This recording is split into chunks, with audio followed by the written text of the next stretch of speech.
Grand Cardone. How many of you know Grand Cardone? You will always see that it's on the first row. See, when they advertise Grand Cardone event, if you are going to be on the first, second row, you are going to pay $25,000 to attend that event, to sit on the, let's mute. Let's just try and mute ourselves. So when you pay with Grand Cardone, you bring it. I shouldn't worry about that. That's the reality. So he's a member. I must be worried about this because there's not everybody who knows you, right? So he said, this one said he's a member of the Forbes Business Council, an invitation-only organization for successful entrepreneurs and business leaders all over the world. He's the chairman of GTS Holdings and the founder of Stephen Akintayo Foundation. He's into farming, he's into a number of things. And I think if you also check the other time, you saw Bishop Oyedepo invited him and the entire team. I said to somebody, I said, listen, it doesn't matter whether you fake it or you make it. That's the first time I'm seeing Bishop say, bring your team. I mean, it can give you one-on-one privilege and all of those kind of something, but to bring a team. Then his group CEO did a video and said, Bishop, I'm a Muslim, but Dr. Stephen has said so much about how your impact, your leadership role and all of that. I want us to please celebrate this man. Help me celebrate Mr. Victor King. Come and put there. If I allow him to use 1 hour to introduce you, I don't think that is necessary. I want to thank you all for coming. For me, it was really difficult to be here. I've been battling with cold and flu, and I'm sure you can sense it with my voice. But one of the things I've learned about integrity and character is you must learn to keep to your word, right? We're not God, so there are times where we do everything and we still can't keep to our word, but at least communicate it.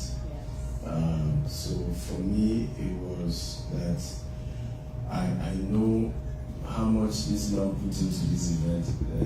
For me, I told him I'm not sure I'm interested anymore. I've been a bit discouraged in recent times. I spent over $200,000 this year traveling across Canada,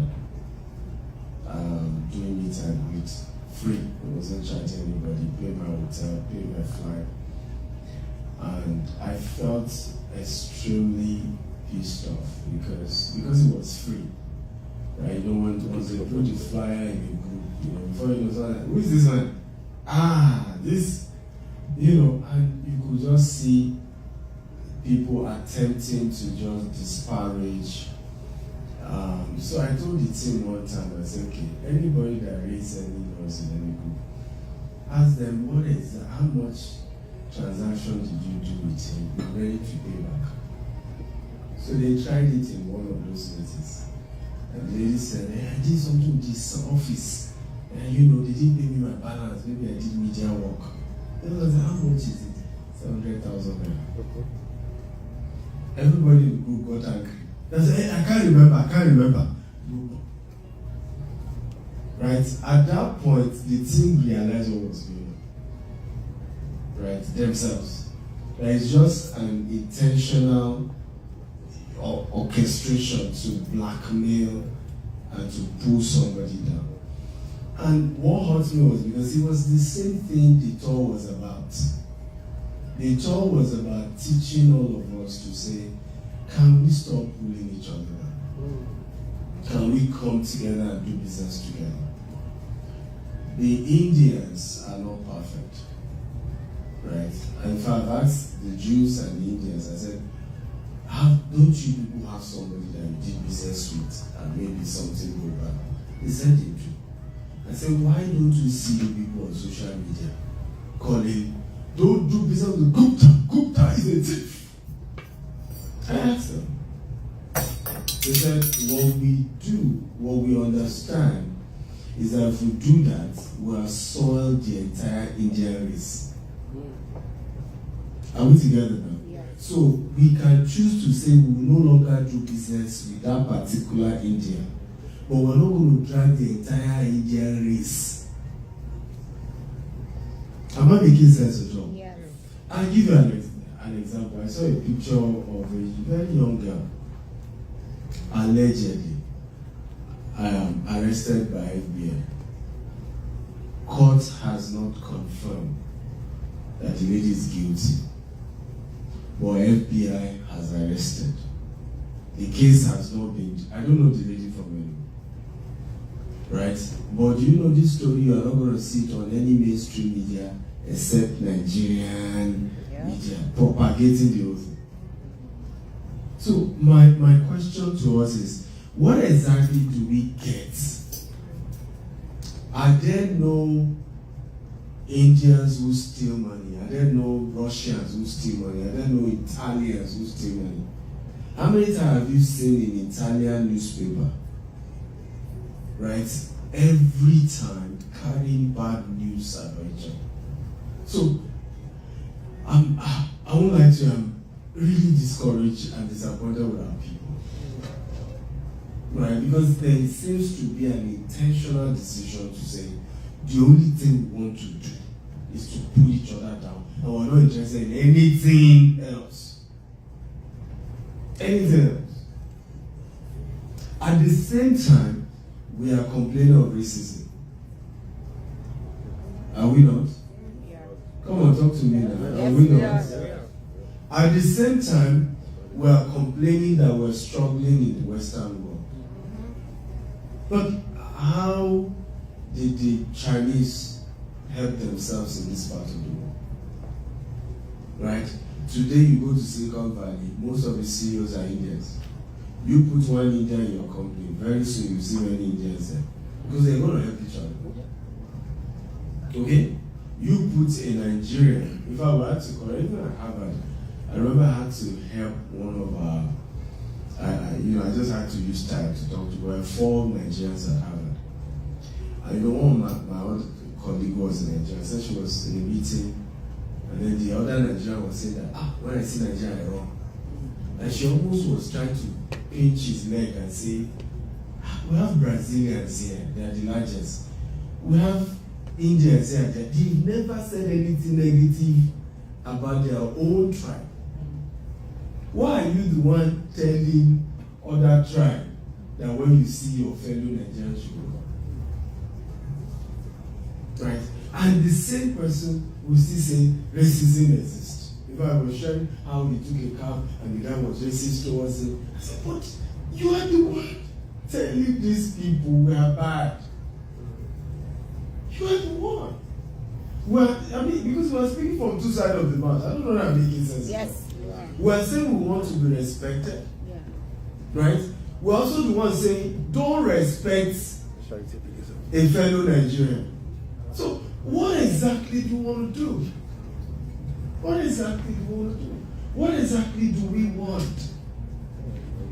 Right? Because we have to be sure what we want as a people. What do we want? We started our US expansion. Got a 99-acre land in Texas. And before you know it, he was in the Nigerian community inside saying, he thinks this is Nigeria. Yes. Right? How can you come to US and it's 99 acres? It's among the same Nigerian community. I started hearing issues of, it's a farmland. Without even understanding how agriculture, real estate works in the US. In Texas, that 99 acre was supposed to pay about $100,000 in taxes every year.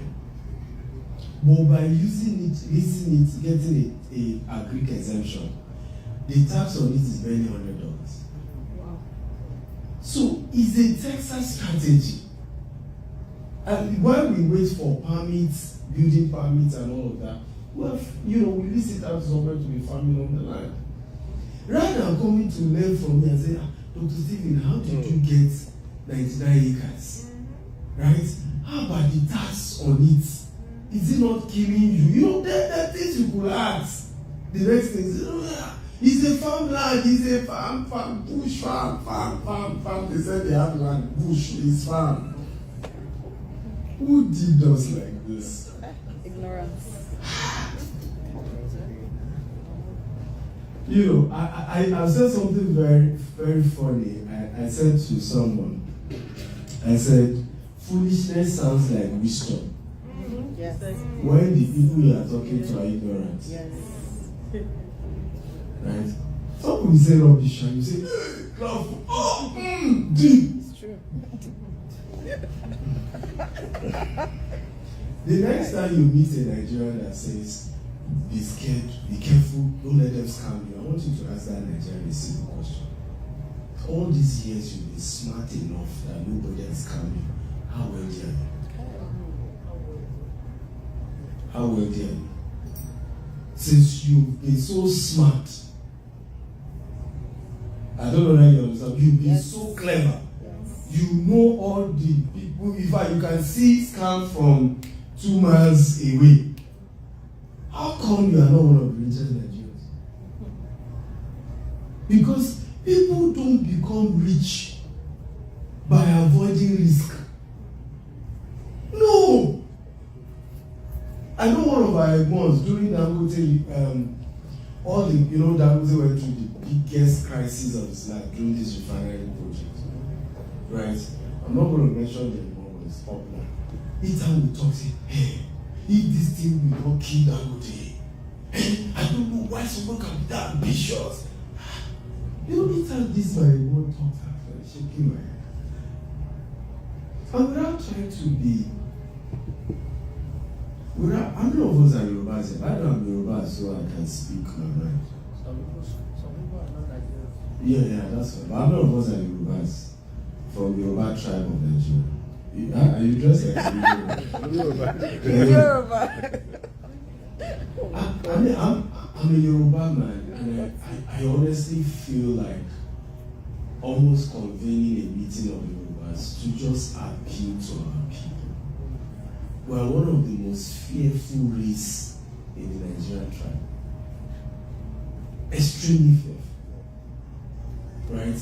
We're the risk-averse people. We prefer all our children to be doctors and lawyers and which other profession, engineers.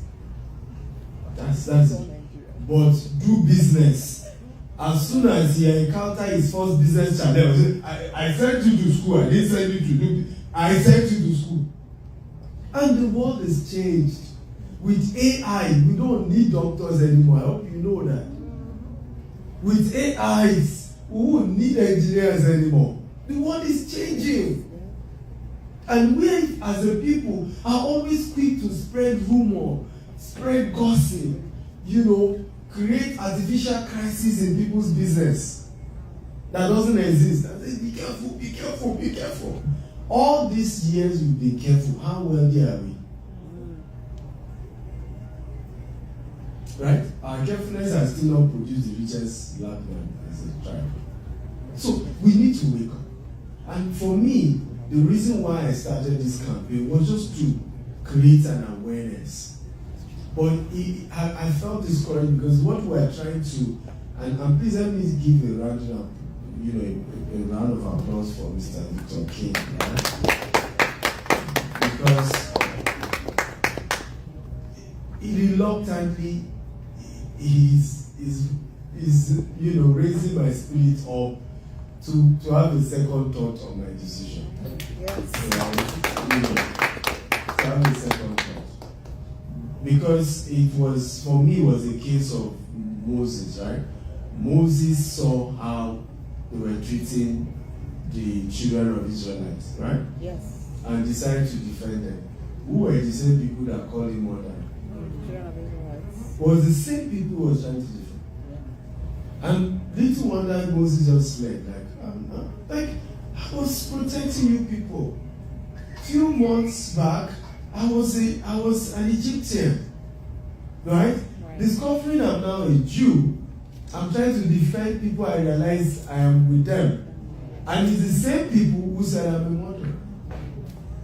So can we start this introduction by saying we all need to first of all kill the elephant in the room? We need to. Which is that as Africans, there is a subtle mindset that says we don't like prosperity. I'm telling you the truth. We can deny it from now to tomorrow. Deep down, we don't want to have it. Deep down. And if all of you here will be honest, you've been there, and some of us may still be there. I used to be there. I'll never forget, I was in the university that day. I had this, my campus mentor, was still both in Osu together. You know, and he had started giving me books to read. I was in front of the streets, and this beautiful car came with convoy. And as I saw the car, I said, see them, thieves. And this, my campus mentor looked at me and said, if you ever say this word again, I will never work with you. He said, do you know the person in the car? I said, no. He said, so, based on what criteria did you conclude that that's a thief? I said, because he had a big car. I said, so in your mind, every wealthy person is a thief. He said, okay, what are you learning from me? Because I wanted him to teach me business while on campus. He said, so you want to learn how to be rich? Are you not supposed to end up with those kind of cars? I said, yes. So the day you are driving such car, is it fair for somebody to assume that you're a thief? I said, I never thought of it. But do you agree that most of us are wired that way? Yes. That if some people seem to have things that look as if we don't have, we subconsciously we convinced ourselves there's something shady they must have done. There's something. And it's called projecting yourself on others. I heard somebody was doing a YouTube attacking me and said, at his age, when did his mother die? How did he acquire this much between that time and this time? Okay? And all the person is saying is that if I am over 50 and I'm not as wealthy as you, Stephen, you also have no permission to be wealthy. But that's foolishness of the eyes of them. Right? Because what I'm doing, you're not doing. When I started business at 17, you were not doing business. Am I making sense of you? Yes. So I've put in almost 25 years as an entrepreneur. We can't have the same result as you that probably put in 3 years. You may be older than I do. But it's a function of when you clock in. It's a function of when you started.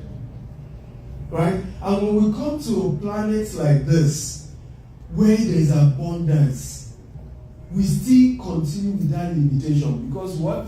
We're also still having the mindset. There's still a limitation. She was with me at Harvard Business School some weeks ago, and we got talking about her business. And you know, she left saying that it's like you just remove a veil. Right? You know, because it's a limitation we put. It's not there. We put it. In one of my Canada talk, there was this MFM pastor. He just kept looking at me and said, okay, Stephen, how I wish I met you 10 years ago. How I wish. How I wish. I said, what happened? He said, how I wish I met you 20 years ago. Right? He said, the two experience, and I'm going to share with you because some of us have been there. And sometimes we have this conversation, is the mindset that we need to liberate. Wealth and poverty is in the mind. Period. Yes. Liberate the mind and you're on your way to wealth. Keep the mind down, you will continue to struggle. So he said he had just moved to Canada. And he went to do something in the bank. And then the bank officer said, wow, perfect credit score. In fact, the only thing is that you went to a store, you were to pay something, but the money was less $1. He said, if you can go and pay that $1, you have the perfect credit score. He went, he paid the $1, then the man said, now it's time for you to buy a house. Apparently in those days, you do not even need any down payment in Canada. Wow. Once you have a perfect score, you can get a house. He said the man brought everything signed.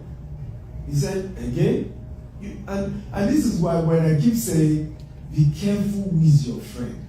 People think what I'm saying is start discriminating. Am I making sense at all? Yes. Or say, okay, if you are not rich, I can't be your friend. That's what I'm saying. There are just certain people that the way they think, they talk, they will keep you down. He said it was about signing, but he said, well, they should allow him some days to go over it. Then he started reaching out to his, he said, they say, they will not be chasing you for money for house. Who knows? You may need to go back to Nigeria. Don't take that, don't take that. He said that was how he did not do that.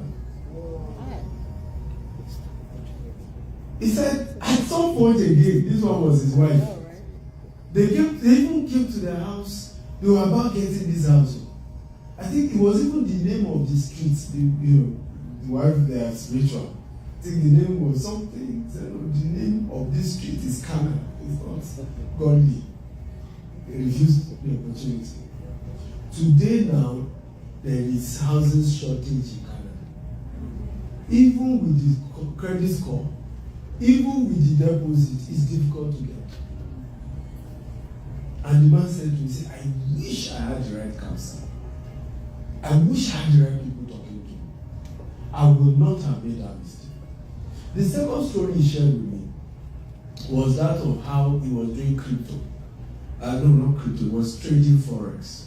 And he started learning about Forex. And then I think he started with $10,000 or $5,000. He grew to over $450,000.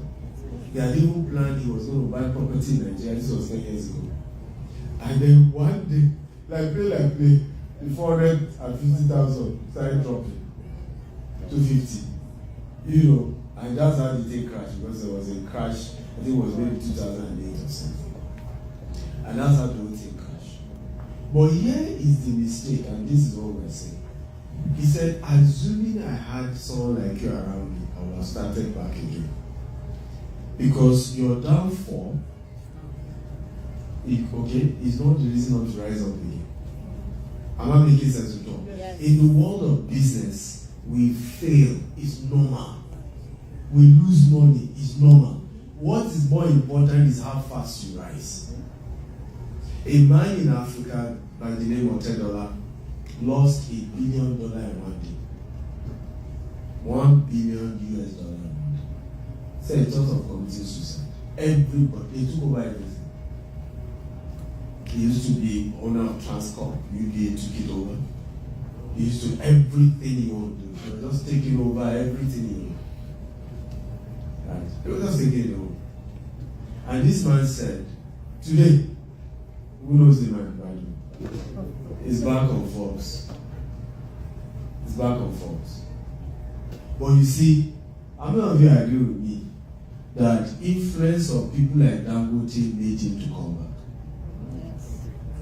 Right? Yes. How many of you agree that if you were hanging around negative mindset people, they would have told him, look, it's over. Right? It's over. You always take too much risk. You're over ambitious. That's also why you lost. Which was true anyway, because if he had not, he was trying to leverage on that he could buy at a price, right? Thinking the thing will rise. Unfortunately, I think it was 2008, right? And then there was crash in the price of petrol, right? Because the way the concept that you buy it cheap, you hold it, and you sell it when it's high. But unfortunately, he bought it when it was low, and the whole thing crashed. And $10 lost $1 billion. Now imagine and this is why people then think wealthy people are snobbish. Wealthy people are arrogant. Wealthy people are not accessible. Because the day it looks as if I have crashed, do you empathize with me? Are you not privately happy that finally big man today cried? Say God catch her. That's what most people do. That you don't do doesn't mean that's what most people do. Okay? Say finally, we got him. You know, I've had many rumors in my life, and you know, when those rumors go, and I'll be reading the comments, and you could see people gloating. I'm like, well, my downfall hasn't come yet, you know. And thank God. Because you could now see the true behavior of people. You could see what they really think.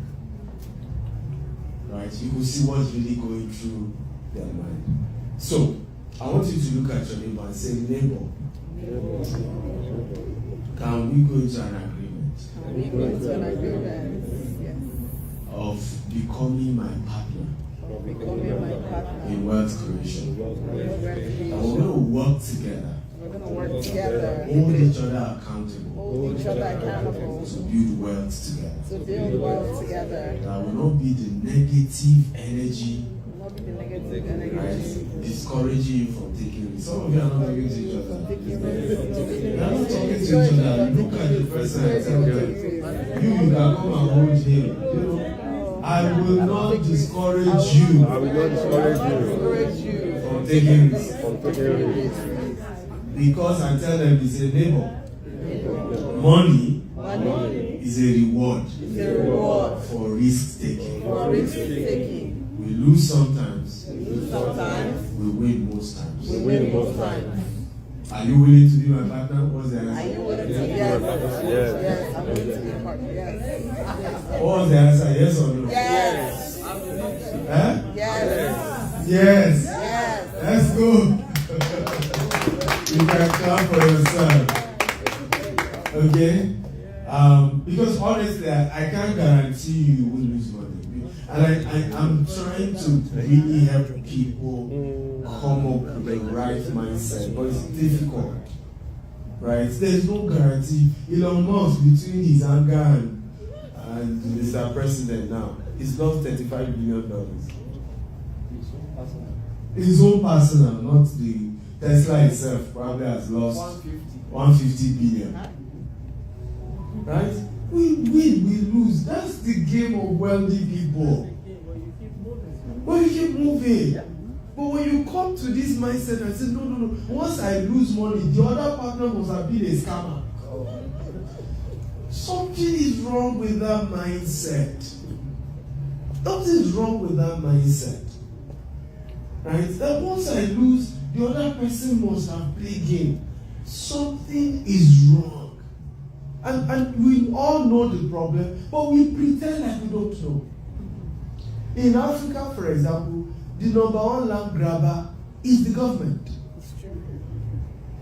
It's the government. Government can just say, oh, this acquisition, we not.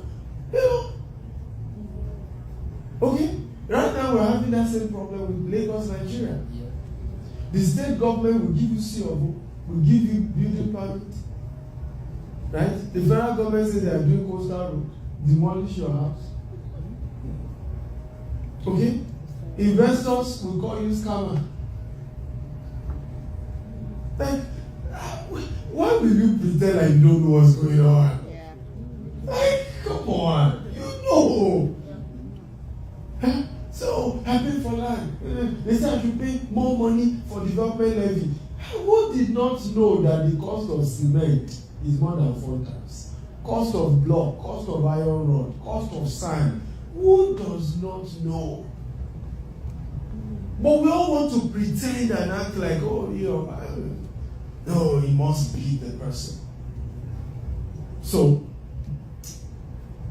I really want to encourage all of us, because my coming here will be a waste time and it costs me a lot. You know, I don't compromise on the hotel I stay. You know, me, I enjoy life. Comfort is important. Right? So I've had to spend all that money from my pocket just to encourage us, right? But that is a waste if you don't get the fundamental principles. Number one, run away from negative friends. Anybody you go and meet and say, my friend, I'm trying to invest in this. And, hey, be careful, be careful. Don't tell them what begin to. Those are not, that's not the kind of person to talk to. I'm telling you the truth. I'm being as honest with you as possible. It's the difference between the rich and the poor. It's the difference. Yesterday I went to the Bronx. One of my Harvard colleagues told me he invested with a guy in the Bronx and they were buying these apartments. So they buy this 1-bedroom, 2-bedroom apartments and they're being able to lease it to veterans. So guarantee the federal government is the one paying their rent. So you have guaranteed rental income and all of that. And he bought a couple and now I should check out the guy, maybe I want to buy a few. So I mean the guy took me around, And of course that one is an Italian, the other guy is also a white guy. And showed me the apartment, did everything. At the end of the day, on my way coming back to Manhattan, something just said to me, if this guy were to be black, you just be seeing danger, Italian. Right? Because this is the Bronx, first of all. You know the Bronx, right? It's not one of the best places. Okay? But if he was a black, you just be seeing danger. This doesn't sound right.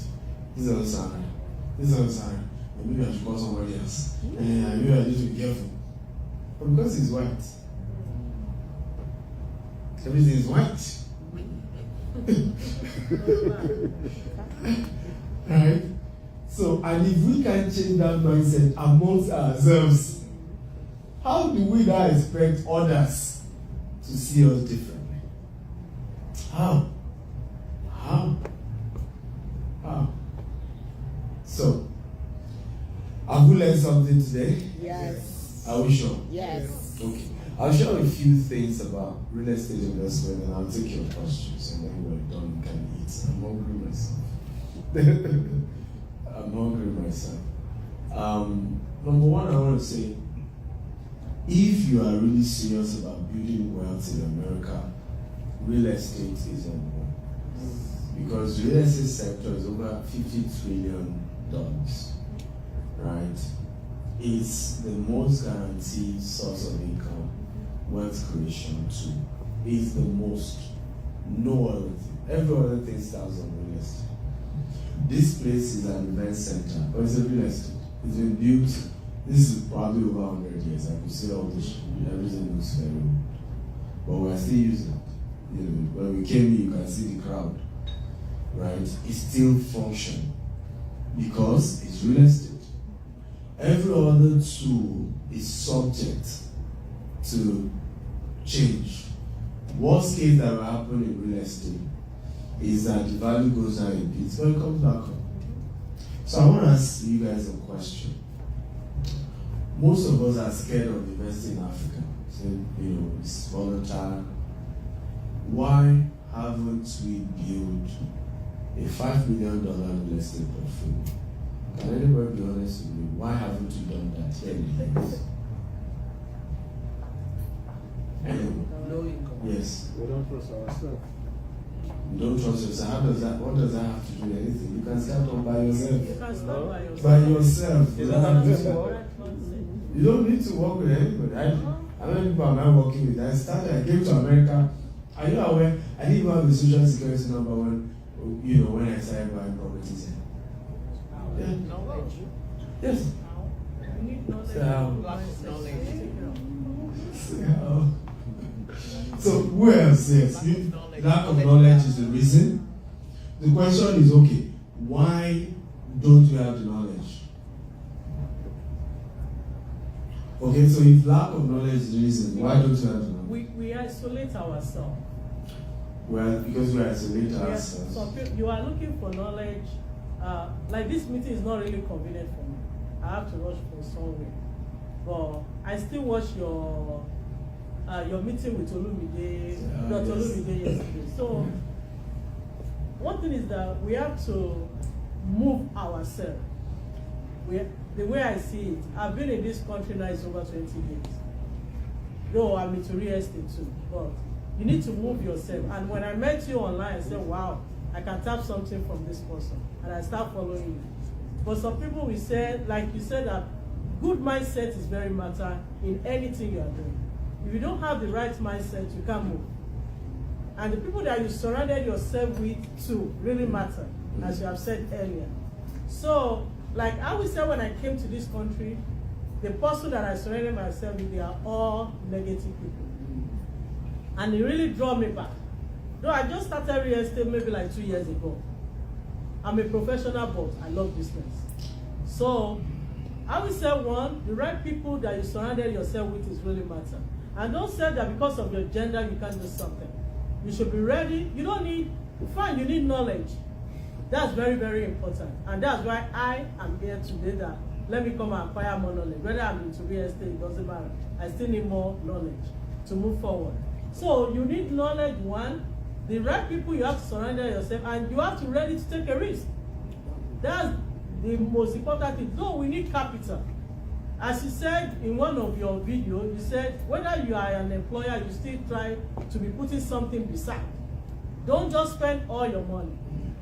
And you can say you need you don't really need a big capital to go into real estate in this country. If you meet with the right people, you don't really need much. Fine, you need a down payment. You can go for 3.5. But if you are like you're like second home, they are not going to take 3.5 from you. They may request for 20 or 25%. So that's why it's very, very important that anything you are doing with your 9 to 5, try to put something aside. And ready to move. Don't isolate yourself. When you see something, somebody doing something good, try to take from them. I'm telling you, that's why I'm really here. That no, let me come and take something from you this meeting. Okay. So okay. Can we come forward? She's done another lecture for us already. And to summarize what she said, and I agree absolutely. I think the first is lack of knowledge. Right? And I will tell you the reason why we lack knowledge. We are not willing to pay for it. That's the problem. Yes, today now, it's easy to say, oh, I'm coming for this event for free. But this event is not free. It's not free. Right? It cost me at least $5,000 to be here for my flight and hotel. Right? The organizer, I don't know how much it's cost.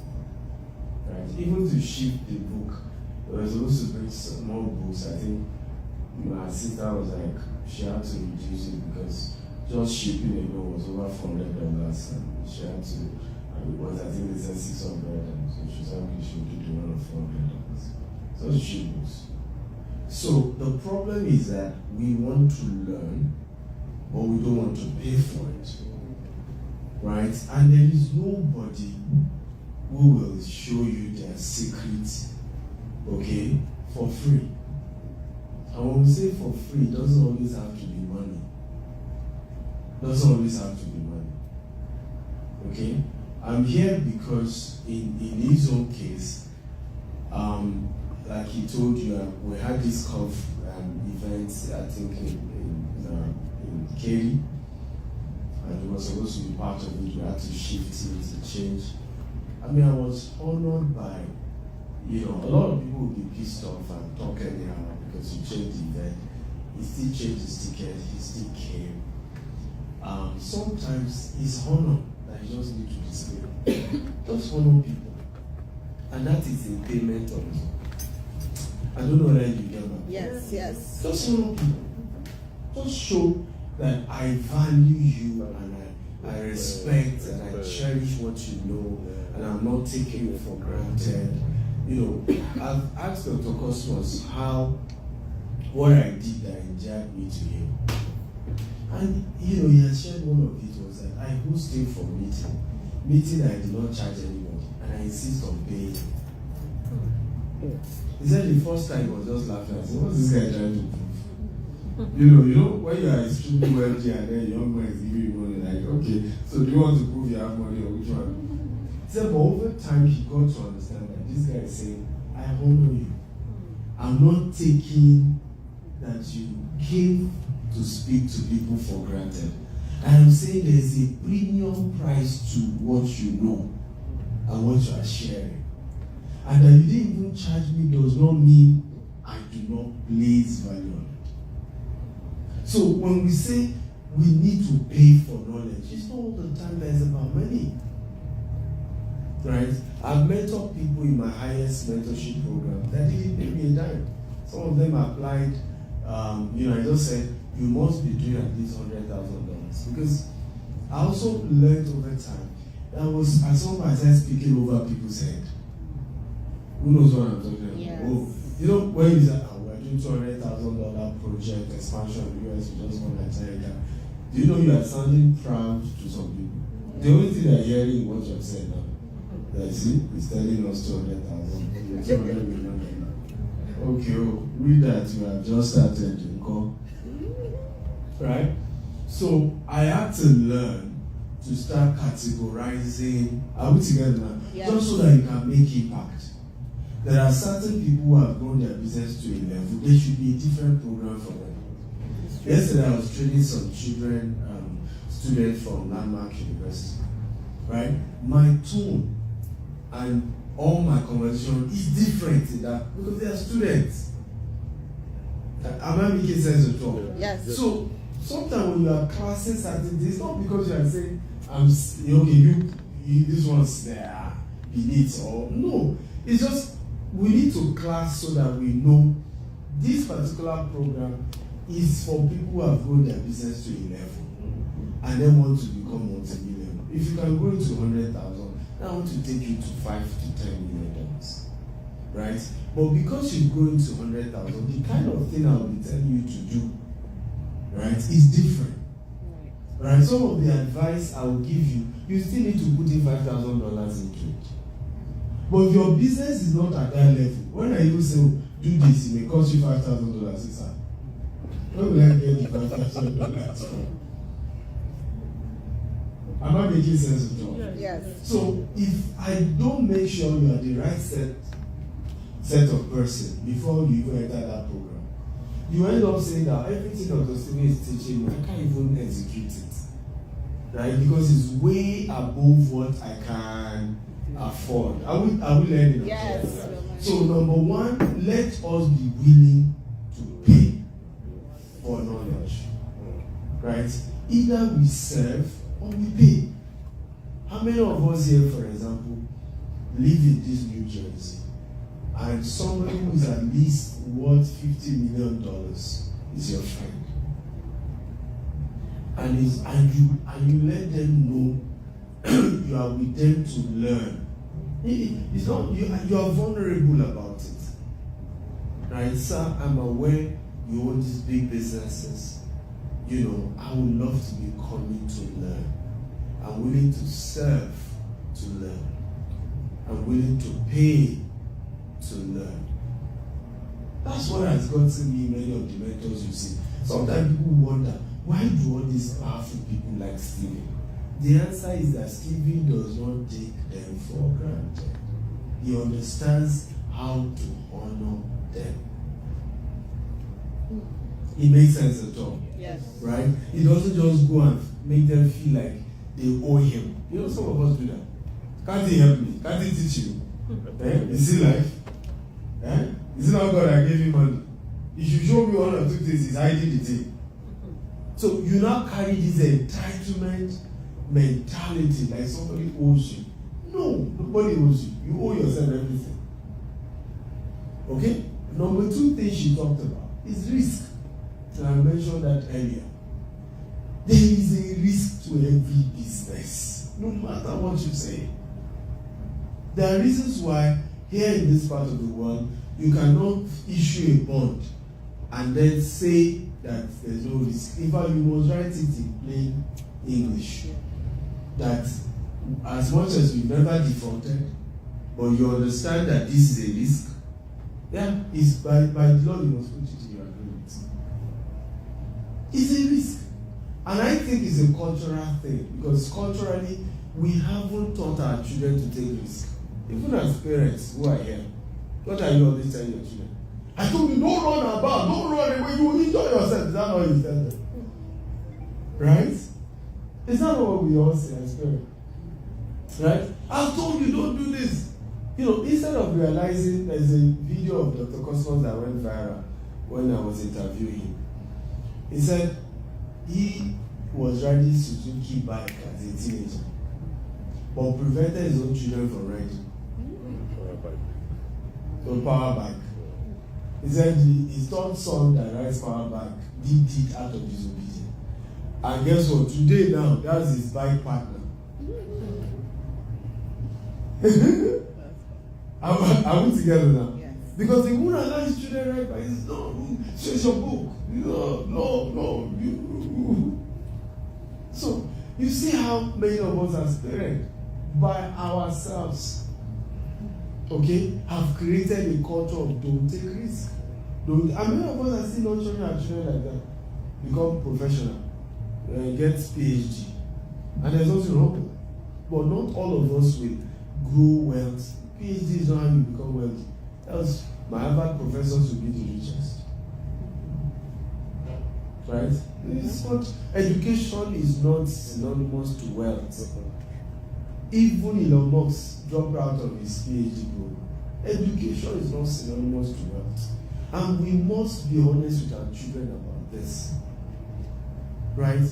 If the concept about wealth is important, then encourage them to take risks. Start a business.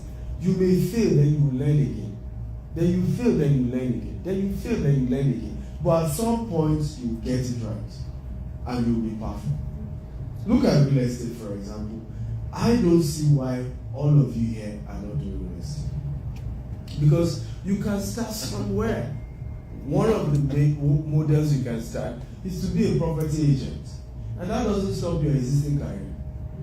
There are courses you can go for now, right? And gradually you become a licensed agent. And from your 3% commission that you're making, helping other people buy land, over time, what happens? You buy your own property. True of us? True.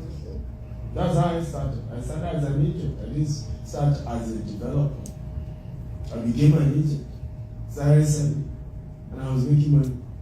The gentleman I met yesterday at the Bronx, that's the same thing he did.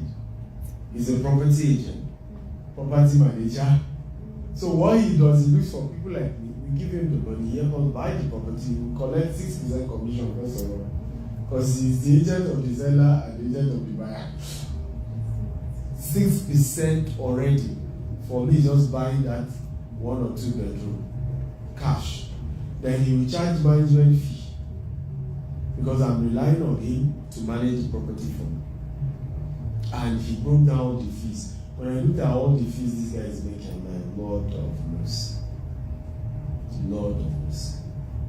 And as we speak, he owns 50 properties in that place because there are over 13,000 houses in that place. He owns 50, and then investors who came through him own 250, so 300 in total. Multi-million, and you know, from his own, he told me last year, $1 million. Lives here in Manhattan, goes to the Bronx. In fact, when you see him with his shorts and with singlet in the Bronx, he has so blended, you know you are talking to a multi-millionaire. Right? And he goes from work, go back to Manhattan, big life. In the morning, comes back, acts blending with everybody. Like he's an average guy, Italian guy, trying to find his way.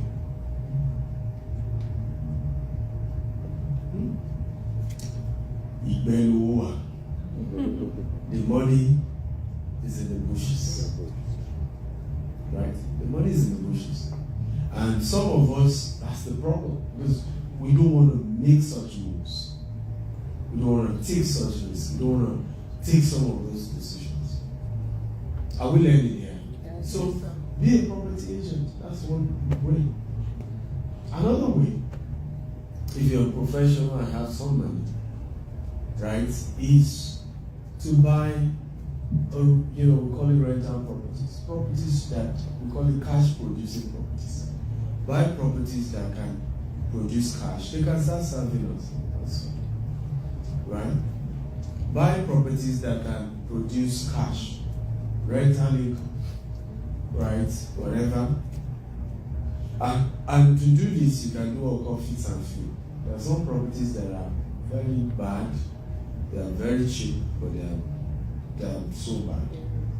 Right? You buy them cheap, you fix them. But here in New Jersey, one of my biggest success stories here in New Jersey is a gentleman called Hezekiah. Right? Hezekiah started following me in those days when I used to come do trainings across the US. And he was working in construction. As one of those construction guys. And I remember sharing with him, I said, you have to at least start by getting yourself a property. I said, one of the things you can do is call off-plan. Look for a construction site where they've not finished the property and go and meet the owner and tell the person you want to buy the property. Right? I said, but make sure you're buying a property close to a basic amenity. The train, the best hospital, university, something. So you got this one close to the 4th best university here in the US. They were still building it. Went to owner. I said, I want to buy. True story. How much is it? That's the one. It's going to be, I think, I'm not too sure, but I'm guessing $400,000. But he needs to raise 50,000. I don't have 50,000. Right, so that he can get him mortgage. So I don't even have the 50,000. But hear this, and everybody should hear this story, because this is a very good story. It's a single family home, and it's 2 floors. Right, so the basement is 1, 2 at the top. And I've taught him in the class he attended that when you get those single family home, you can turn it to, you live in the basement, you get the tenants in the first floor, tenant in the last floor, you can repartition it to 2 bedroom. Right? And that was the exact strategy I did. So all that was in his savings was just $10,000. All. So he said, remember he went to meet him and said, I have 10,000. I collect money every 2 weeks. I'm committed to dropping 2.5 every 2 weeks. You are still building. Right? You don't finish this thing. By the time you'll be done, my 50,000 will be complete. We had the mortgage in, and we're good to go. True story, guys. True story. This guy went through that process. Got the house, converted it. His mortgage on it was $4,000. The first tenant paid $2,000. Sorry, the mortgage is $3,000. The first floor guy pays $2,000. Second floor pays $2,000. So it makes $4,000. Pays his mortgage $3,000. And extra $1,000. He lives in the basement. I visited it here in New Jersey. And before you know, he did the second one, did the third one. Now he's doing massive real estate also in Nigeria. Okay? The first begins with your will. You have to have the willpower. I want to build wealth. I want to build it in this sector. Right? I am willing to do whatever it takes legitimately to get it done. And I'm willing to pay the price. I'm willing to partner with the right people and pay their fair share. For some of us, it's in the course of trying to think somebody is charging me too much that we lose. Right? Because you think the lawyer you are using is charging you too much. The mortgage broker is charging you too much. Right? The person training you, why would he charge me 10,000 on the course? What is there in real estate? I can learn on YouTube. There are some things you can learn on YouTube. Right? And it's in those trying to be smarter that we all eventually crash when it comes to business. It's just when you're trying to play that smart game of I think this is too much. I think I can cut corner here. Right? So you can start with that, for example. There are developers all over New Jersey that are still doing off-plan projects. They've not finished building. They need cash flow. That you can drop certain money cash right? They are willing to work something out with you. Are we learning here? Yes. And you start first property, second property, third property, and you move from there. Are we learning? Yes.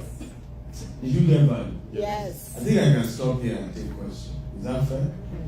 Sure. Huh? Sure. Or you still want me to cover some things? Let's let it flow. They can still learning. the question. Okay. So I'm willing to take questions now. Have you gotten value? Yes. You can put your hands together. Okay. So if you have questions, feel free to ask. Yes. You can sit. Thank you. I appreciate that. Yes. So earlier you kind of mentioned like to not discriminate against other people, like people that are from the same race. So like black people not discriminate against like Nigerians. So what would you tell someone who's been like scammed by like a Nigerian or who has kind of had the experience of like being duped by someone that's from the same race as them?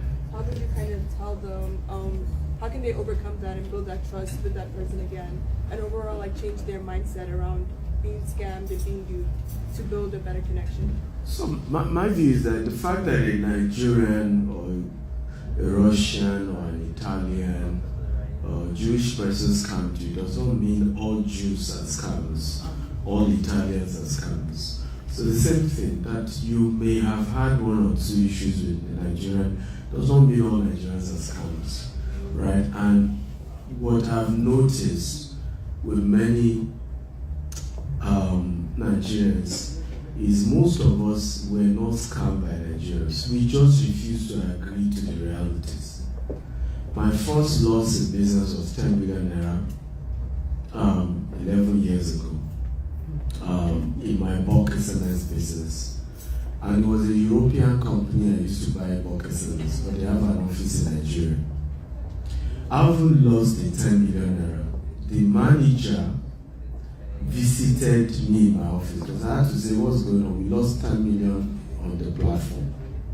Can you come and explain? The man came to my office, enjoyed the tea, and still told me why I've lost 10 million. Refused to compensate me, and still left without me calling him a scammer. Right? Now, if the same thing were to have happened between me and a fellow Nigerian, that I lost 10 million on their portal, because we were a bulk SMS company then. So we sent up to 10 million naira worth of SMS. It was not delivered. And he was like, he was the Nigerian Communication Commission that said if you use certain keywords in a text message, you won't deliver. But he never sent us a mail, never told us to avoid those keywords. And yet, those things were sent on their portal. Okay? Even to compensate me, he refused. That's why doing hundreds of millions with him before. But if he was a fellow Nigerian, I will call the FCC, I'll call the police, right? So it's a mindset that we just need to change. Many of the issues that happen sometimes are just genuine business challenges.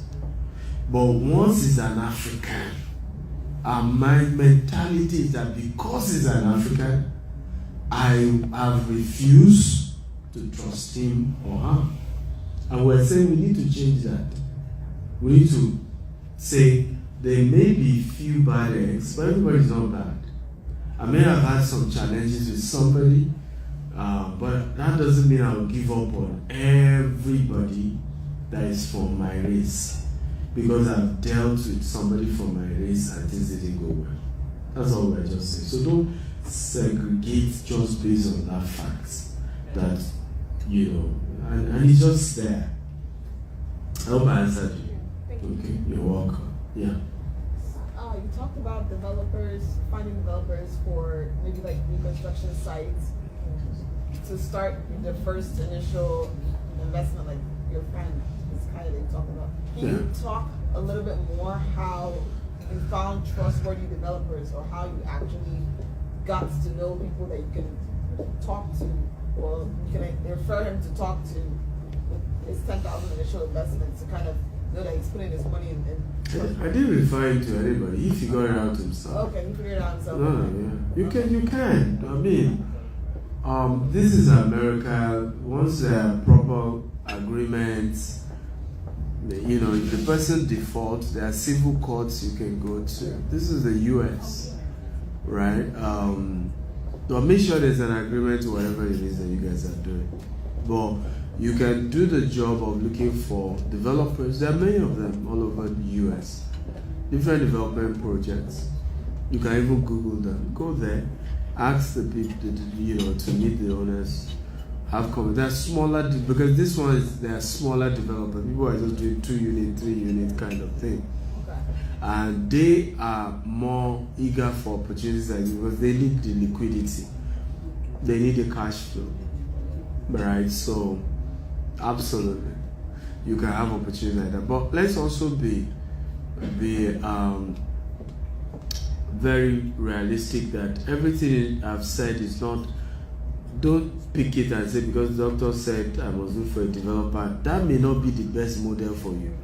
Some of you here, for example, the best model for you is to simply look for a trustworthy partner who is a developer and say, look, I can give you X, and we do that, right? We have people who have invested $1 million with us. I'm giving you Dr. Steven X for this your US expansion. How much can I be getting every year or every 18 months?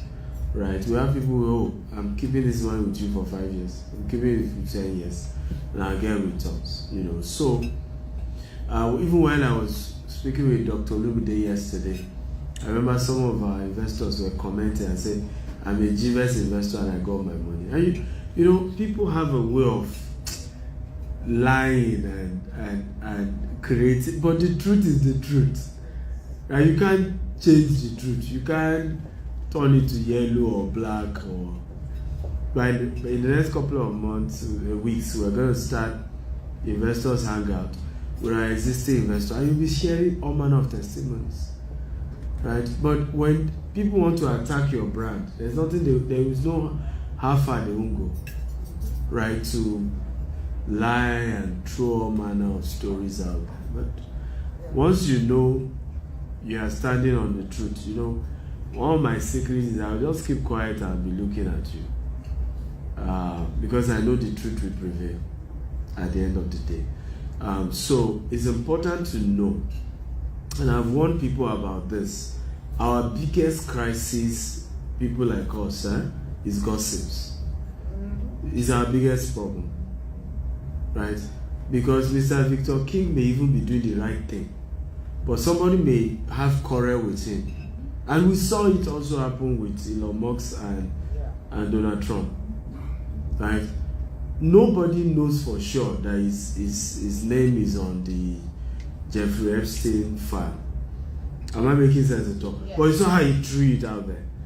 Right? And sometimes we're not conscious. But did you notice, and this is the difference between white and black, did you notice they did not carry that Jeffrey Epstein thing seriously? Did you notice? Let that happen to a black man. It's the fellow black.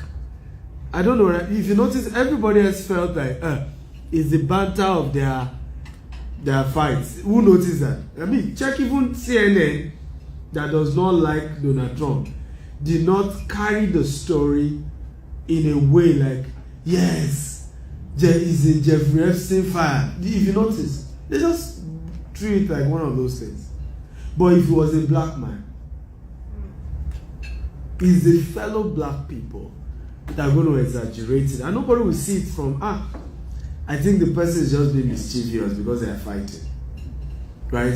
I think this person is just throwing this out there because there's a misunderstanding. I'm not sure these are facts, but we don't always look at issues from those perspectives. We're eager to say, I'm afraid. Remember talking to when this 18K saga went viral that I charged $18,000. I have the right to charge whatever amount I want to charge. Sure. And you can't turn me to a devil because I charge a good price. Mr. Victor King was saying that the course I did is $52,000. No, is $150,000, right? Each unit is $52,000, right? And there are 3 units to graduate, right? Yeah. So if I'm spending that kind of money on myself and then I want to teach you and I ask you to pay $20,000, then you say I'm a just real estate courses or was just a business course? It's just a management course. I've done real estate program with Harvard. This is my 3rd program with Harvard. This is a management course. It's specifically for founders of businesses, and it's specifically for successful founders. You can't be there if you are not successful. In fact, many of my colleagues, they are the 3rd generation. Their father came for that program. Their forefather came for that program. That is a generational thing. So it's not anyhow. Everybody in that class were exceptionally successful people from all over the world. Right? One of my colleagues sold his business for $1.5 billion. We're in the same room. Living room. They call it living room. We share the same living room together. Then each of us have a separate room. We're 8 of us in my living room. The other one sold his business for $500 million. Extremely successful people. There was no anyhow person. Even professors who were always telling us that they enjoy teaching us because we're the MBA people are people who will learn to go and practice that we have practiced already, right? And that it's just more of a refresher thing with us and just looking at case studies to see which one again we can use. But extremely successful. All my colleagues has already delivered over 20,000 houses in Saudi, in Dubai. Yes. When you hear their stories, you will shake your head like, how more? Right? But why do you think I'm in that room? It's not just what they are teaching. It's that connection. And that's also why my colleagues came too. We all came because it's rare to find your type. Even as you start rising to the top, you will realize that your biggest problem is that many of the people around you are beneath you and they are sometimes unintentionally bringing you down. I will not mention the pastor's name so that this doesn't become another controversy, but he's an American pastor. Right? He was having a meeting with my friend and her friend. She brought this her friend. This her friend is worth over $20 billion. And this is an American pastor, popular pastor. And this pastor told this person, he said, I want you to be my mentor. He said, because he's an African American, he said, the community I come from, I seem to be the one at the highest. I need people like you in my life. Right? And that's why many of us go for programs like that. Because for the first time, we're with people that we understand each other's problem. Right? There's nothing the next person is going through in his business that I'm not going through. Because we're all having businesses at a big level and we're going through it. So we can relate with each other. Right? We can genuinely connect on a common ground without it being, you know how one of my biggest frustration, people come around my life claiming that they want to learn. But the real thing they want is money. And I would have loved you just tell me they want. I want money. And I'll tell you whether I can afford or not. But in their mind, if I come like I want to learn, right? And I do, Yoruba will call it Ojuaye small. Maybe he will give me money. So by the time they want to flip it on me, I'm like, hey, our agreement was you were coming to learn. Am I making sense at all? That's our agreement. And you could see sometimes the person out trying to like there's no anywhere. Right? We had an agreement. Okay? Okay. And so many of us always find ourselves in those positions. So we are eager. That's why I say it's lonely at the top. I remember a pastor was asking one of the richest Nigerians we know in one meeting that my son organized. And the pastor said, what do we pastors need to do for you entrepreneurs? What do you need us as pastors to do? And I'll never forget the answer. This man said to the pastor, he said, we just sometimes need you to call and pray for us. Because it's lonely at the top, at our level. Many of what we are battling with, we can't share. Yesterday when I was sharing with them, the people now were realizing why. I bought a land many years ago. Okay? And government came, have some field, have done fence, took 5 acres, demolished the whole thing. I've lost over 350 million. Another land, spent hundreds of millions.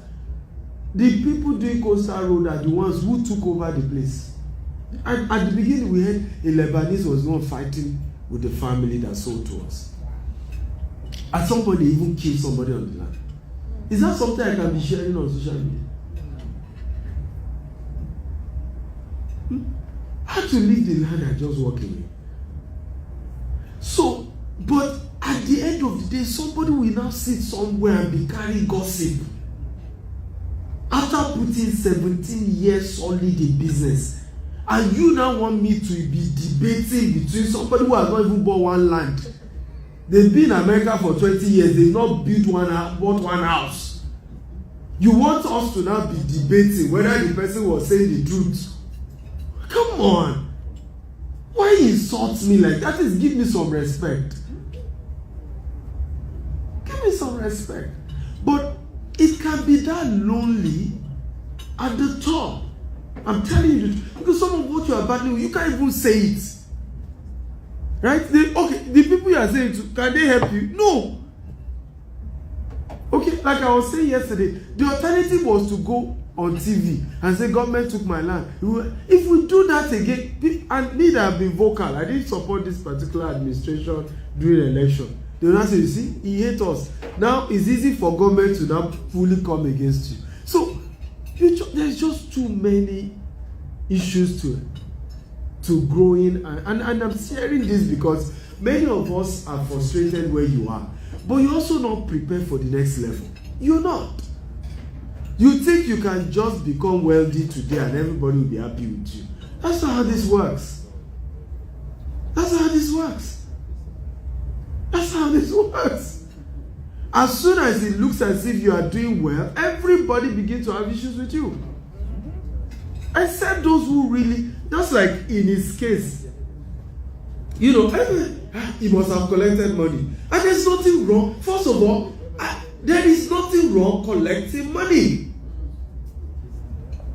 If you want to learn from me, you don't have to pay. There's nothing wrong. But you could see the way the thing is being twisted to look as if there's something wrong with it. Like, you know, and you just twist. I've argued, I don't own a church, I've never taken tithe from anybody. But I've argued over time, how can a church be run well without tithe and offering? How? Let's just be fair. Are there some people who are misusing it? Yes, let's call those people out. But can we not put everybody in one box? I'm not making sense at all. You can't put everybody in one box and say all of them are thieves, all this pastor, all this. Come on. How do you run? I mean, I have a lot of pastor friends. When I hear the stories, I just shake my what they go through. What pastors go through. And I've pastored before, so I understand. Right? I remember when I pastored on campus. I'll never forget the story of this lady. 12 a.m. She sent me a distress call. That, you know, the guy was like a boyfriend, but of course it was her fault. Why was she in the guy's house that late? But I was like, he was trying to rape her. He sent me the distress call. I remember calling on my call, waking everybody up because I was a pastor then on campus. And we went to storm that hostel that night. We got there maybe 12:30.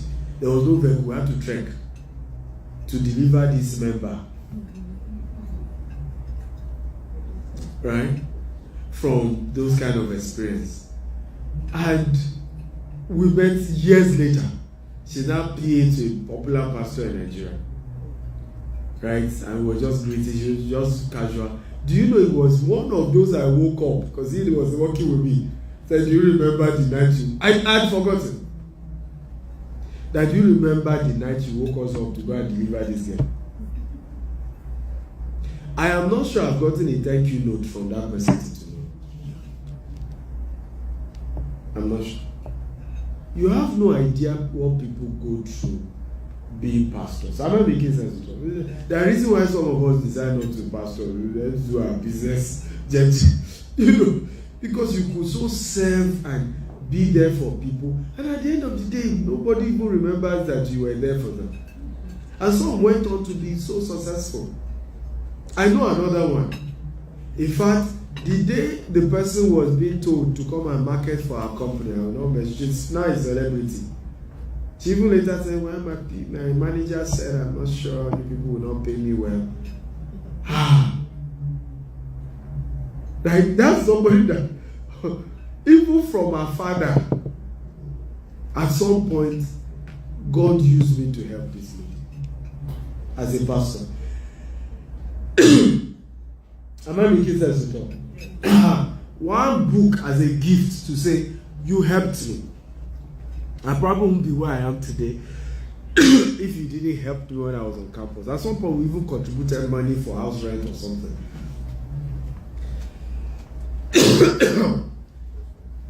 Sorry, like I said, I've been battling with cold and one water is better. Thank you. Mr. Victor, I have to honor him soon. You say I'm here. I hope I've answered the next question. Did I answer you well? Good. Next. What does it take to be a property agent? What does it take to be? It differs from state to state, so you have to Google it. It's just Google. There are classes in here, in New Jersey. There are schools. There are real estate agency schools that you can register. So just Google it. It differs from state to state. Yeah. What are some books you read to get you in the rich mindset? Huh? Some books you read to get you in the rich mindset?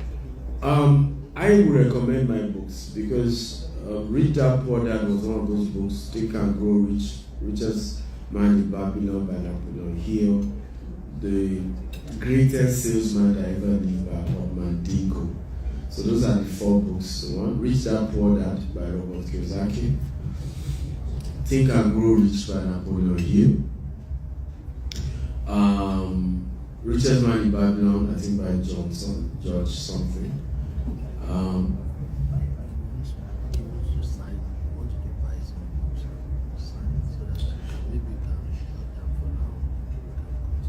Okay, so you want me to sign? And is he in a hurry to go? Yes. Is he in a hurry? Can I get a pen? Okay, so Greatest Salesman That Ever Lived by Oddman Dingo. But I would recommend my own books as well because my book kind of break it down for our situation.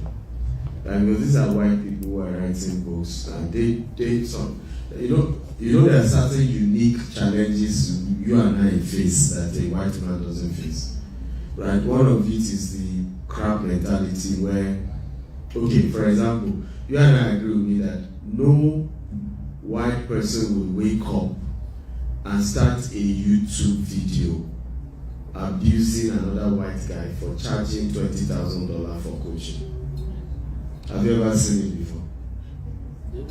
Right? And then say, and then begin to say, why is the person that rich? Me, I'm almost 60. You know, and then begin to, you see a white person do that. You get. But as black people, we practice witchcraft on social media, right? And the way we practice the witchcraft is almost like we feel we have the right to determine what somebody else do. We have some power over correcting somebody else that you are not related, you don't know each other. And it's a very, very wrong thing. So a book like Billionaire Habits kind of break it down that if you really want to come out of that poverty cycle, considering being a black person, these are some of the things to do, right? So, and that's why I would recommend my books. Some of them there. I brought a copy of each. Huh? I brought a copy of each for you to announce. Okay, yes. So then we have the Billionaire Code. We have the Billionaire Habits for Pastors. If you're a pastor, these are your book, because some people are pastors and haven't also invested in, they can heal the sick, raise the dead, but haven't learned the subject of money, right? The ABC of American real estate investments, all of you have been asking questions on real estate, this is what to read, because this breaks down how to do real estate here in the US. Then we have Billionaire Habits for Entrepreneurs. So if you're a business owner, this breaks down the habits for you as a business owner. We have the Billionaire Land Banker. This is for those who want to invest in land banking. Concept of buying land, living it for some years, and flipping it. There's a reason why Bill Gates is the largest land banker now in the US. Okay, and he's buying farmland. So somebody was mocking me for buying farmland. Bill Gates is buying farmland. I use it to resemble him. Maximizing real estate investment.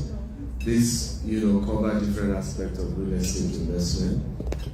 And then this is very much global. Global real estate investment handbook. So real estate in UK, US, Dubai, Africa. Okay, so let me sign this. How much is Yeah, they are $47, but you can give them discount.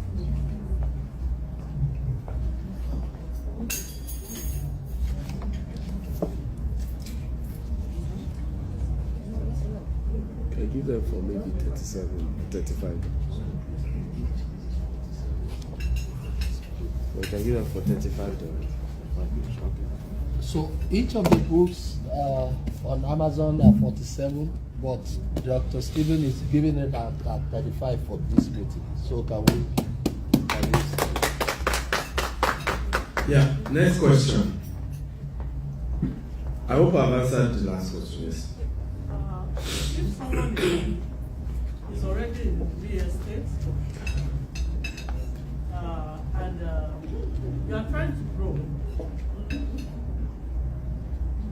you still have your 9-to-5 job, or you are doing real estate too, but you are trying to grow more in real estate. I know you have said about your book, which I'm going to look into too, but how can you expand yourself more?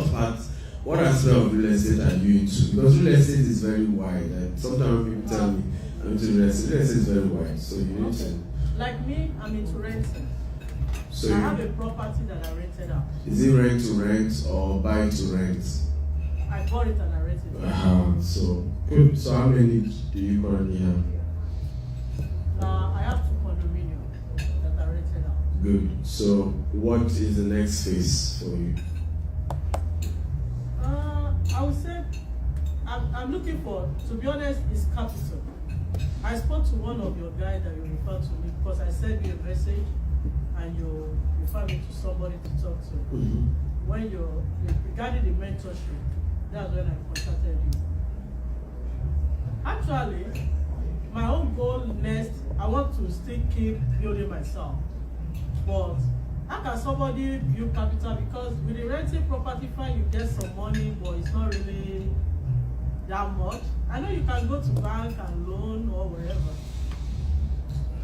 but I just look at it. I know I need capital to grow anyway. Okay, so is the question, how do you raise capital? Yeah. I want to be sure of the question. Yeah, how can somebody raise more capital? Oh, beautiful. It's easy. If you already have 2 condominiums, the issue is, again, sometimes the way we run business, we don't have proper data. You have to be able to show me how much did you buy the property, what is the year-on-year, capital appreciation, what's the rental income. And when you can prepare a proposal like that, it's easy to show people and say, I'm doing this business, you can invest with me. We will share this profit that I'm taking alone. Because you are the one bringing the capital. We can be sharing that profit together. Okay? So in your case, it's very easy to raise capital because you have already done one or two. Right? So it's to demonstrate, show the results in the one or two. But again, you see why the right relationship matters. Because if you're also showing it to people who can't afford, then they still can't afford, and there's nothing you can do. One of my living room, and that's why we keep teaching about this subject of building network, that your network determines your network. You're as rich as the people around you. Right? In my Harvard living room, my colleague among 8 of us who stay in the same place was telling me how he had invested in 30 businesses. He would just put $100,000 into each one, whichever one works or does not work. The question, ladies and gentlemen, how many of you have 20 people that can just throw in $100,000, whether it works or doesn't work? That's the problem of most of us here. That we don't have those caliber of people. And that's why even when we have great ideas, right, we're not able to scale it because you don't even have those kind of people who can just say, well, it's a risk. Let me just try it, right? Whether it works or not, I just know it's a trial. Okay? And that's why in our community, somebody is even $5,000. He has done a video that's gone viral. They scam me $5,000. Nobody say, where's the evidence? What did they? Right? Okay? And it's all about the quality of people you know, the quality of relationship. So I always say this: you want to start raising capital, you want to build wealth, change the rooms you enter. Change the rooms you enter. So when you hear, oh, Dr. Steven went for Grand Cardinal's event, paid $25,000. I'm not doing it because I'm a Father Christmas. Anybody else who paid $25,000 like me is the person I want to meet. So intentionally, I don't go for free events. And I've made up my mind. I told Mr. Victor, I don't want to do free events anymore. Because they don't add value to me, they don't add value to the people as well. Because when it's a paid event, first of all, the kind of people who chose to pay, for even you people in the room, you are mutually beneficial to each other. Because your thinking is different. You are not in the room with just any kind of person. Anybody who chooses to pay $1,000 in New Jersey for a course is not your normal, regular kind of person. And that's the kind of person you want to be friends with. And that's the kind of person that if you then do business with such people, they're not going to be carrying your name up and down. Right? Am I making sense at all? So, we must know that sometimes we are the one creating our problems.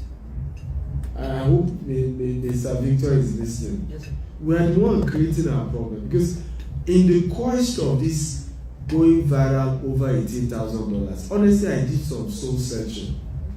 And when I did, I realized that I was my problem. In the quest to compensate for coming from a humble background and trying to pull up as many people as possible, I've done so much free things that people just think I don't have the right to charge $20,000 for my intellectual property.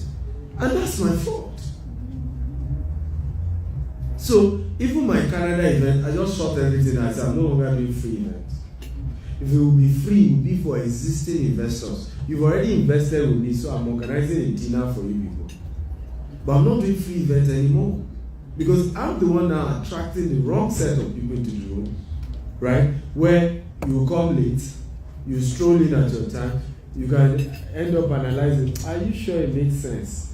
Now, I want to ask you a question. I haven't paid Harvard $50,000 for Unit 1, let's be honest.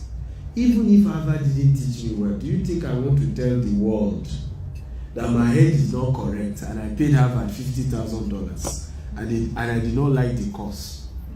Who thinks I will go on social media to say such? Are we learning at all? Yes. So there are certain crises we create for ourselves because of the caliber of customers you've attracted. Right? And you created it. So if you're going to do premium, charge good money, then treat them well. Everybody I mean, I was asking my colleague at Harvard, how do you think about the program? I said, oh, they treat us well. They really treat us well.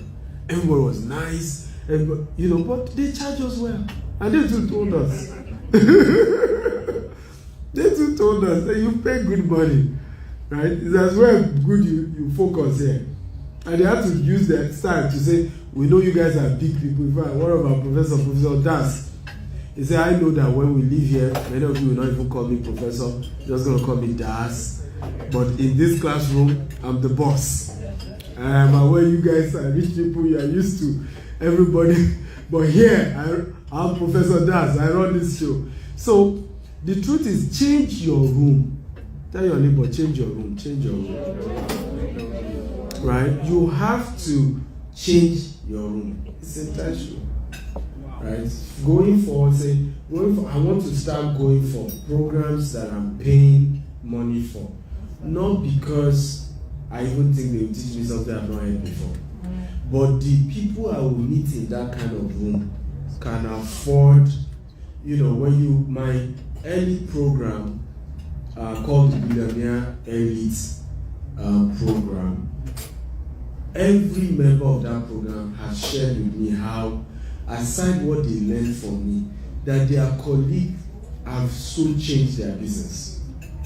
One, it was one of our other colleagues in that program that helped him to recruit all the staff. He didn't understand HR. And that one did it for free because they are in my mentorship program together. One started his own company by one of the mentees going to Kaduna to train the staff. And the man moved from having 30,000 in his account to his Kaduna business worth over 2.8 billion. I mean, I can give you testimonies over and over again. But I can tell you that it wasn't just what I taught them. It was also the kind of people that were in that program were very helpful. Right? And that's the reason why people send their children to Harvard. Why do you think they send their children to Harvard? Yeah, it's to network. I think so, and that's why some people like that can never be poor. Because even if it's just from your colleagues alone, you will help each other. And that's why people do certain things. Right? So change your room. You mentioned something regarding the buying property and renovate or whatever. Fix and flip. Fix. The problem, I've been in New Jersey for a while. I know about what you just mentioned, they're buying property and flip. But the contractors, the issue someone faced with contractors in this New Jersey is a little bit tough because you pay them, but still they will not do your job. So how can somebody go about that? Because there are some houses that you can buy like auction. The question is, why start fix and flip without training? That's the problem. In the course of training, these are things you are taught. How do you select contractors? What are the things to look out for? What are the type of contractors to get? It goes back to the training. I have analyzed over and over again the reason why people of color are poor. We do not respect training. We do not. We think we're smart. In our mind, I have figured it out. Right? I don't need anybody. And my brain can, and we fail to know that you need people to uphold you. If you go through that contractor problem, it's all to, even my mentees that's still in my highest mentorship, they still make this mistake. I remember one of my mentees, I mentored him on his first project.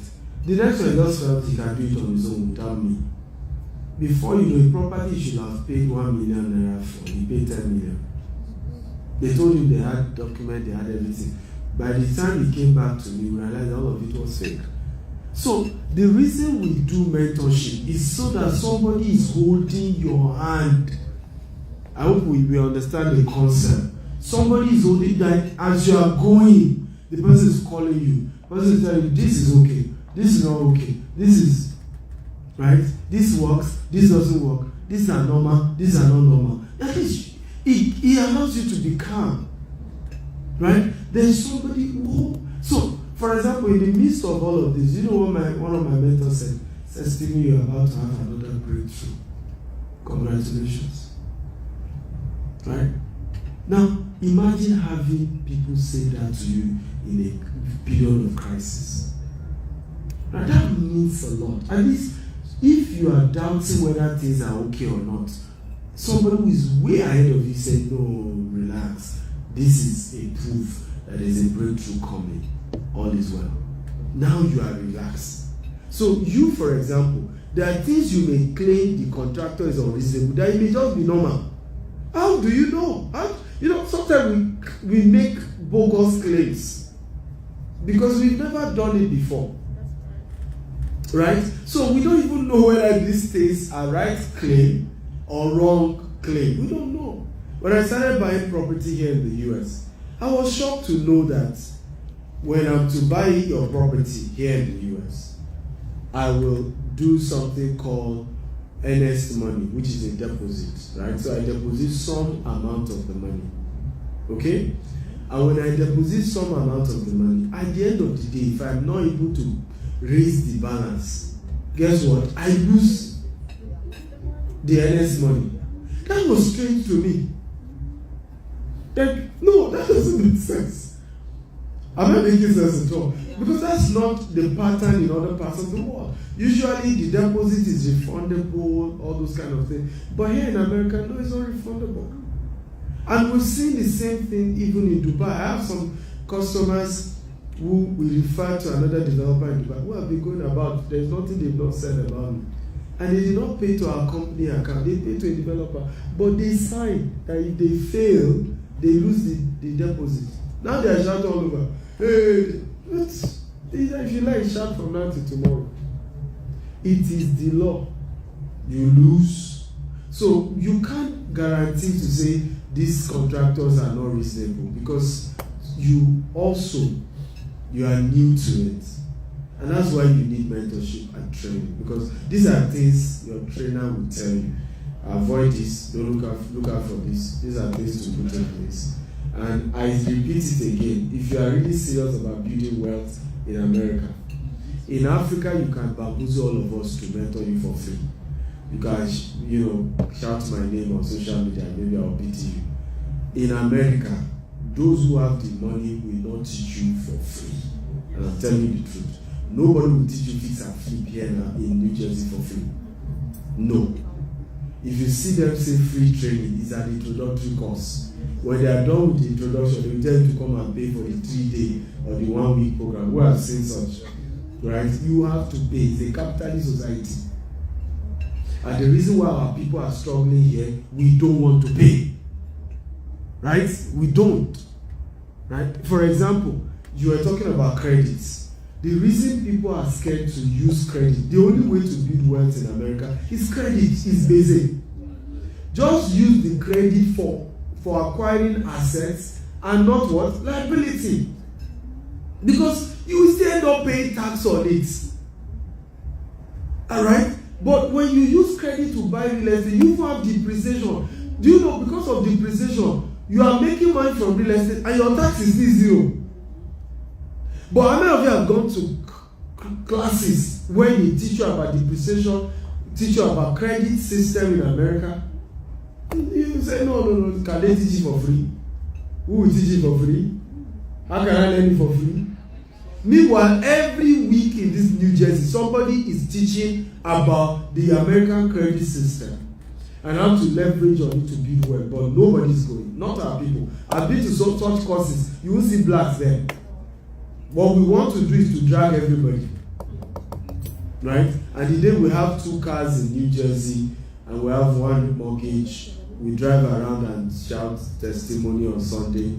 I remember when I came to New Jersey 10 years ago, I want to somebody shout hallelujah. I never believed I could be here. Over 2 cars and 1 mortgage. Let's wake up. And then the day Stephen Akintayo comes and says he has 99 acres, he's doing 200 million expansion. You are angry with him because he makes you feel like what have you been doing with your life? Yeah. I think she's the reason I had that. Let me take this lady's hand. I have a question. Let's take her there. Go ahead. Okay. I have a question. Since you've been in this industry for some time, I want to ask, what are the benefits of doing joint investing with another partner? Can you share the benefits of that? It's the way out. If we're serious about building wealth, we have to come together. To be honest, we all have to come together. The Jews have done it, it's worked. The Chinese are doing it, it's working. Most of this real estate in America, Chinese have bought them. Right? America is just making noise.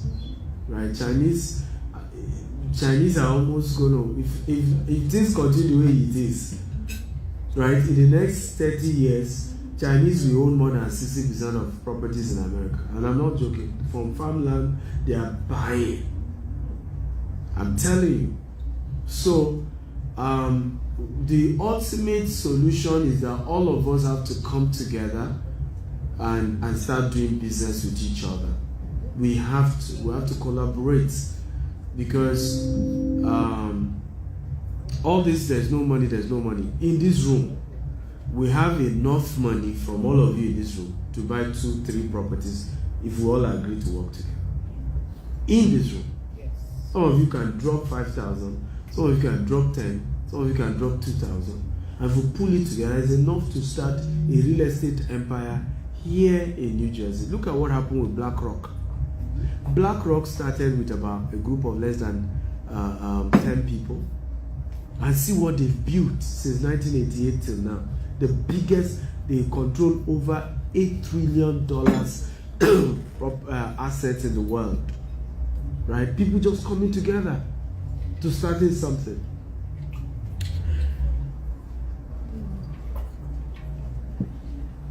However, I'll take your question. However, So I don't know what I missed. I don't know what I did. let me finish. I've not finished with her. Let me finish. Let me finish her question. I've not finished. So, we need to come together. The only rule when you are doing partnership, it is not that you are smiling. You should also write how you will separate the day you are fighting. Right? No, it's true. That's the number one rule of partnership. The day we are smiling at each other, we are nice, yummy, let's write it. When we choose to separate, how are we going to separate? Put it on paper. Right? Who needs to go for who? Right? What is the time of the separation? Put it on paper. While you're all smiling. That's the rule. But yes, the ultimate solution to building wealth, we need to work together. Right? But write it on paper. When one party wants to leave, what are the terms? That's it. I hope I've answered. Yeah. My first question goes back to real estate. If you have capital, you have contractor, how do you sort your building? The houses to buy, like buying a flipping. Well, I'm interested in the auction taxes, something that you can get like under $100,000. Are they able to flip within 2 months? first of all, you can't flip within 2 months. So fix and flip. Your exit is like average. I think conservatively, give yourself 4 to 6 months to flip. As for auction, I would just say the 2 books on real estate, because these are a whole, right? It's a whole class of its own. So these 2 books will help you. I've taught on them. These 2 books will help. I can't read. Why can't you read? I don't have to read. I'm going to be honest with you. It's going to sit there. Yeah, you have to. So I don't have that time. you have to create the time. There's the audio version. You can ask for the audio version. But you have to. I would say this to all of us, right? I get it. I'm a busy person as well. One of the things I've done is I try to do more audio. But to say I can't read, we should take that some vocabulary we should just take out, right? Because you have to read. you are going to be buying properties, you have to read the contract. Yeah, that I could do. But to read that book. It's a culture. It's the same culture of reading a contract, right? Like the same culture of reading a book on how to start a business. And it's a choice. But they are the audio version. Then on YouTube, if you go to Dr. S. Akintayo and subscribe, I've done a course on fix and flip. You know how to do fix and flip. The videos are there and you can watch them. And it's Wow. the video I did in detail, like I can get all the information I need from it. At least you start there now. You start there. Mentorship program then. The mentorship program is if you can afford, you know, What does it take? it's down to $5,000. But How many weeks? it's a year program. It's a year program. And you can break it down, you know. I think my team have a monthly payment. Okay, my question to you.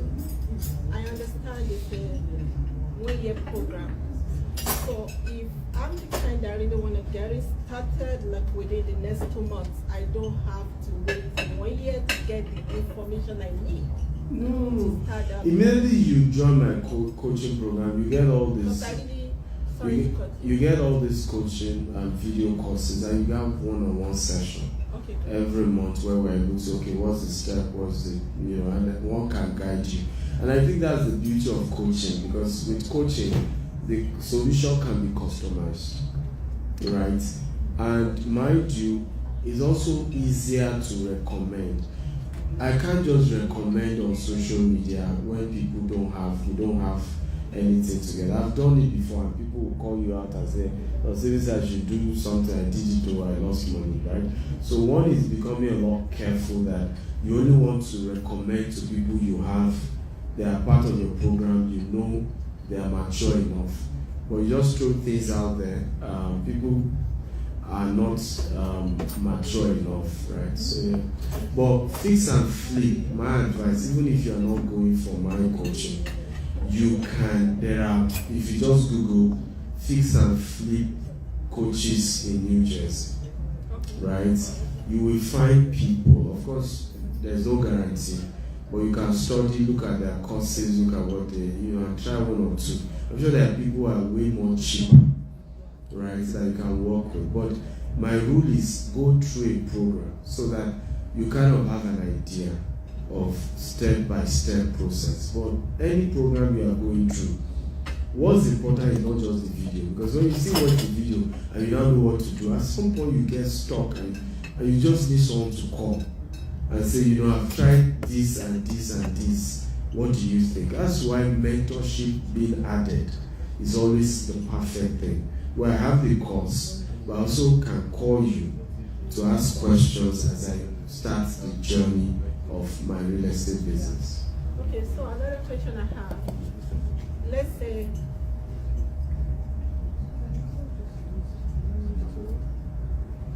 No, okay. You can package it for eating. I'm here to serve them, right? do you do consultation on consultation basis, like how one you pay? Yes, that is $2,000 now. Okay, $2,000 an hour. And it's guaranteed I can get answer to all my questions. Why would you get answer to all your questions? You get enough to get started. Right? You get enough to get started, but you can't get answers to all. The knowledge is not a destination, it's a journey. Okay, so my question is enough to grab a successful project, right? Enough to start. To start. Enough to start. Knowledge so is a if I have journey. specific questions, it's going to be answered, not just in project. Yes, the Because I better. already did my research. You should have done your research, do I've done everything. my So you research, come. I've talked on Come. options, how to build Every houses and every stuff like question you have in that 1 hour session is going to be for 1 hour. Every question you have will be answered, within the 1 hour. My second question is, I'm highly interested in cash producing business. Do you have ideas of cash producing businesses that we can do? Again, Something that generates like $5,000 minimum on a daily basis. I won't be here if I don't.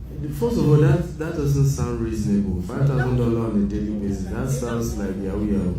You know, there's no business any business that gives you $5,000 on a daily basis means that maybe you've put in almost $100 million into such. Like 1.5 million. $1.5 million will not give you On a weekly $5,000. basis, $5,000. Weekend basis, $10,000 to $20,000. So, can I help you, my sister? yes, I need the help. If you are serious about wealth, stop looking at wealth like that. The reason many of us fall victim of scams is what you have just said. You know, what can I do? Guarantee I'm getting this. That's not how wealth is created. Yes, I want to do business that is cash producing. Yes, that's the right mindset. But to now put a specific figure, right, opens you up, you know, to easily be swindled, right?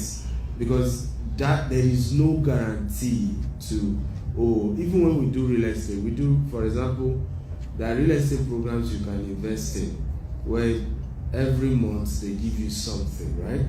But there's no guarantee, because sometimes you have tenants, right? And so tenant is giving you money. But the time comes, tenant pack out. For 1 month, you don't have a tenant in that property. So that person won't be able to pay you whatever amount he had agreed, will pay you that month. So you will then come as usual, as typical of Africans. I've been scammed, I've been duped because you didn't collect money for 1 or 2 months. That's not how things work. So again, wealth starts with the mindset. You were late, because we went through this conversation that building real wealth, lasting wealth, enduring wealth starts with the mindset.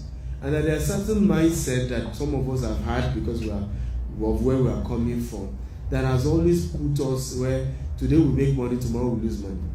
Right? Today we make money, tomorrow we lose money. Because our mind is fixed on it must be this way or nothing. Right? And we must change it to I'm learning, I'm willing to learn. Can we all agree to what I call growth mindset? Everybody say growth mindset. Growth mindset. Okay? Where I am more interested in the knowledge more than even the money. Right? That whatever happens, at least I will learn. I'll learn how not to do it again. And I think that, for me, is the approach I want to beg all of us to develop as it relates to this. Okay? But, can you do business with $1.5 million and get rental monthly income or yearly income or quarterly income? The answer is yes. Okay? Am I going to share that with you in a class like this? The answer is no.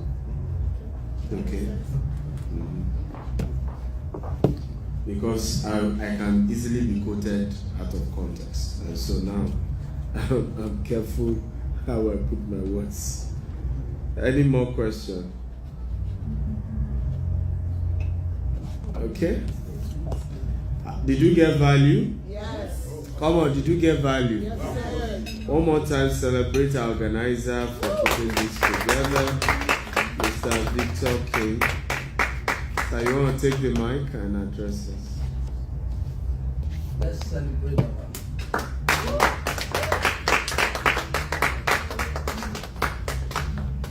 Can we do it better? Can we do it better?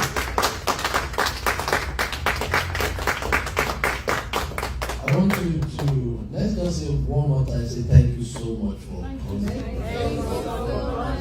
Okay, so you can see the difference. I think the first take home I'm taking from this place is why one needs to charge money, because of the kind of people that will be in the room. Yeah. If you pick that word very well, the kind of people that will be in the what? In the room. And so while I said I went to check on Google, it was 52,000. I said no, it's 150,000. I said whoa, if you are paying 150,000 to go to Harvard, and it's not, it's a specialized course. But immediately you enter into the room, the kind of people that were there, 1.5 billion, one this, one that. So when you relate with such people, you already know. You are like the people you relate with. And so my own take home from this meeting, I know each and every one of us want to give you opportunity maybe to introduce yourself, talk about what you do. But my own take home from this room is, like he said, is that we need a growth mindset. Another thing I want us to do is to say that if change is going to happen, it will start from me. If change is gonna happen, it will start from It will start from where? Start from me. It will start from where? Me. It will start from me. Doctor, I got my I have 3 daughters. I have 4 wives. 4 wives. Yes, I have 4 wives. That's my first wife. That's my second wife, my third wife, and the last one has went on the program. Hey, yeah. Nice meeting you. Now, but you can see what we're talking about. I read about the Rockefellers. I read about all of those people. I saw that they always build generational wealth. Yes, sir. Yes, sir. Generational wealth is always a family wealth legacy that you build among your people. We want to kickstart something. I told Dr. Steve, I said, look, my own concept is not, yes, I'm going to change the concept, but I've also discovered something that we cannot stop adding value to people.